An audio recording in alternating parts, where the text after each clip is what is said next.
were you ever involved at a training camp that got sucked up in a contract dispute between a star player and management? You ever in the middle of something like that? Let me think here. No?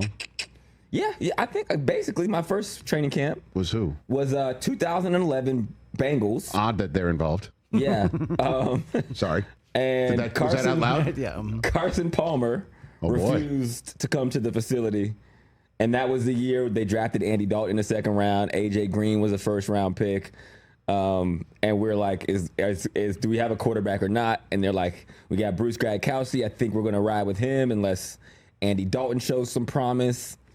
Andy Dalton ended up being the quarterback. They ended up trading Carson to the Raiders, I believe, right before later in that season. But that was like a big deal. That was the storyline. So hell yeah. Yeah. It So I'd happened say it was a pretty big one. Jeez, when it involves a quarterback as well. I mean, we're not seeing this with a quarterback, but we're seeing, I guess, with the quarterback of the Cowboys defense in one. Yeah.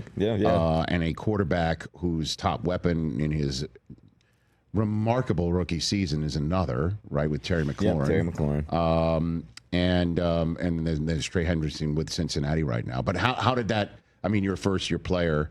Clearly, you're welcome to the NFL. But what was it like in camp when all of this stuff was going on and everyone's being asked about it? Yeah, it was a topic like every day. Was there a conversation that Andrew Whitworth was on the program earlier this week was alluding to, and he was in Oxnard and seeing firsthand?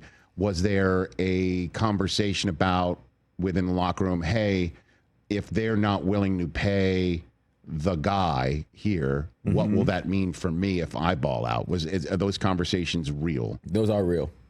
Because the tone is always like, hey, just so you're not as good as this person. So you understand like where you fit on that pecking order. You can't go into these situations, these years, these contracts, and think that you're the one who's special. Because this is how it approaches. And it does like fix your mind for that. Now, that doesn't make you take your foot off the gas because it's still contracts you need or conversations you need to be had. And Carson was a little different because it was kind of like, it wasn't like I need more money. It was straight up like I want to be out.